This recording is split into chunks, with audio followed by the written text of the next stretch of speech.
Good morning and welcome to Sunday School. Before I begin today's lesson, I have a question. If I want to know about God, where do I look? In the Bible. The Bible tells me I can look at what God made and I can figure out there is a God. I can figure out he's big and strong, but that is all I can know. If I want to know if God loves me or what sin is or how to get to heaven, I have to look in the Bible. Well, we are in the book of Acts, all the way to chapter 19. Paul, in our last lesson, has just started on his third missionary journey. And so at the start of his third journey, he is headed back through what in the book of Acts is called Asia, but today it's modern day Turkey. He had promised at the end of his second missionary journey, when he had stopped off in Ephesus, that if he could, he would come back. And so at the start of Paul's missionary journey, he makes good on that promise. He travels approximately 800 miles from Antioch, Syria, all the way up to Ephesus and stays for 2 years. And it has been an incredibly fruitful season of ministry. He has met people who were John's disciples who are now following Jesus. He had an effective work in the synagogue. They allowed him to preach for 3 months before dissension arose. He's also seen a great harvest among Gentiles, Romans, who were idol worshipers and are now following Jesus. And not only has the harvest been in Ephesus, because Ephesus is the major trading center, the gospel has gone, according to Acts, all over the entire province of Asia, as people have come through, heard the gospel, responded to Jesus, and then taken the gospel with them and spread it. So it has been an amazing 2 years. So at the very end of last week's lesson, Paul had decided it was time now to go back to Jerusalem, but he's not going to take the short path. The short path back to Jerusalem is to go back the way he came on the land route, just head basically south. But that is not what he's going to do. He said that he felt first he needed to go back to Macedonia, which is modern day Greece, and Acacia, which was Corinth, which we learned about a few lessons ago, and then go by sea back to Jerusalem. So at the end of the passage, he had sent 2 of his helpers on to Macedonia, and he had decided to stay in Ephesus just a little longer. And so we're going to now find out what happens in that little bit longer that he stays in Ephesus. And I will assure you, Paul had no idea what was ahead, but he follows a God who does know what's ahead. So even as we go through today's section, which can be a little scary, remember, God knows what's going to happen and we can trust God. So let's open our Bibles to Acts chapter 19, and we will be starting in verse 23. Now, about that time, there rose a great disturbance about the way. A silversmith named Demetrius, who made silver shrines of Artemis, brought in no little business for the craftsmen, and he called them all together along with the workmen in related trades and said, "Men, you know we receive a good income from this business, and you see and hear how this fellow Paul has convinced and led astray a large number of people here in Ephesus and practically the whole province of Asia. He says that man-made gods are no gods at all.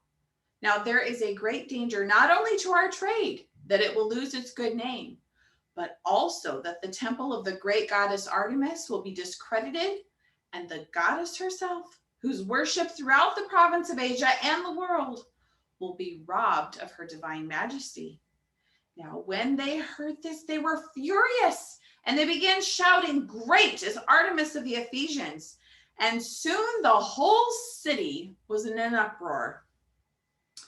The people seized Gaius and Aristarchus, Paul's traveling companions from Macedonia, and rushed as one man into the theater.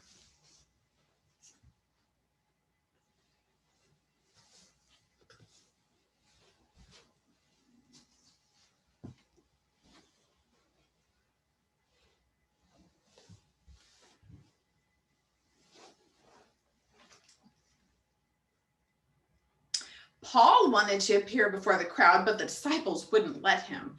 Even some of the officials of the province, friends of Paul, sent him a message begging him not to venture into the theater. The assembly was in confusion. Some were shouting one thing, some another. Most of the people didn't even know why they were there. The Jews pushed Alexander to the front. He motioned for silence in order to make a defense before the people. But when they realized he was a Jew, they shouted in unison for 2 hours. Great is Artemis of the Ephesians. Great is Artemis of the Ephesians. Finally, the city clerk quieted the crowd down.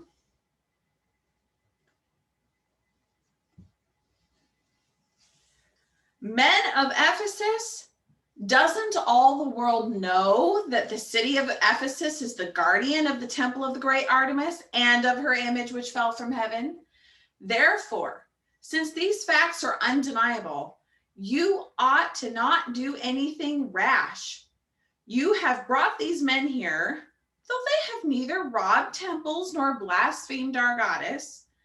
If then Demetrius and his craftsmen have a grievance against anyone, the courts are open and there are proconsuls. They can press charges.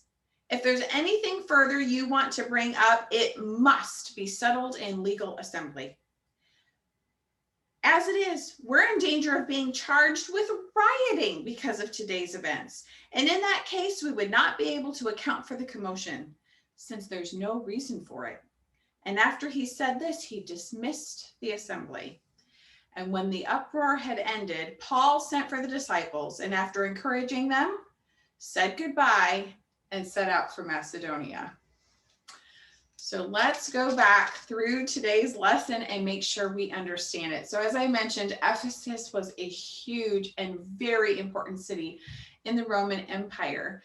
And fortunately, there are a lot of ruins still in Ephesus, including the locations mentioned in today's lesson.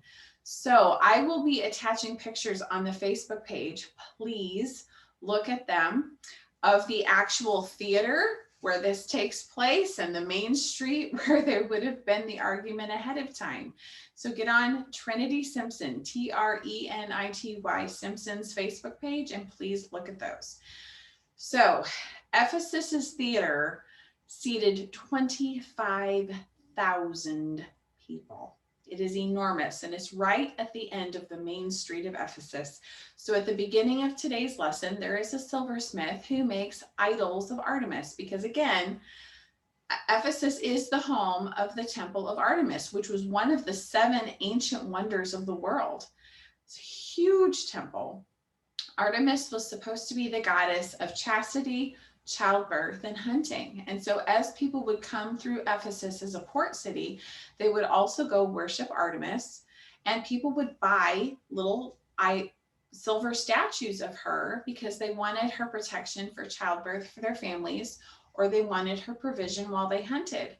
And so this was a very lucrative business to be the silversmiths making the idols, because they did a lot of business. There is a lot of people who come through this area. And so things are fine for almost 2 years. I mean, Paul has been preaching the same thing for 2 years, right? That there are no idols, there's only one God, and we worship the Lord our God and serve him only. We do not worship idols. And so at first, this had not had a major impact on the silversmiths.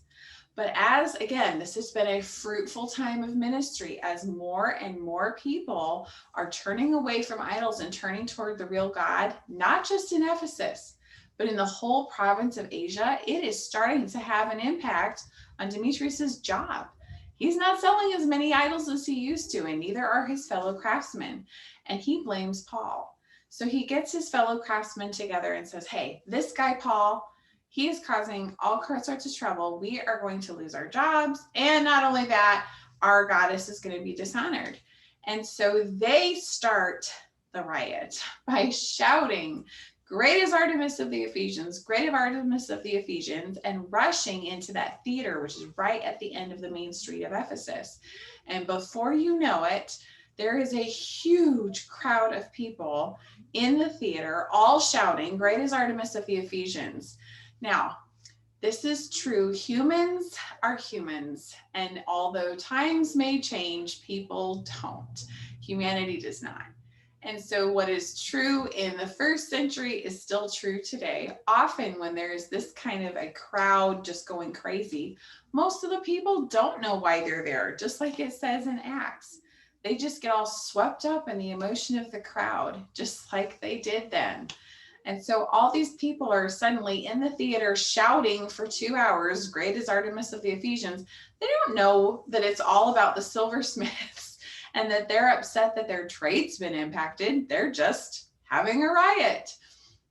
So the first solution to this problem is the Jewish population tries to push Alexander to the front to defend why we don't worship idols, because the Jews don't worship idols either. But as soon as the crowd figures out it's a Jew, none of that.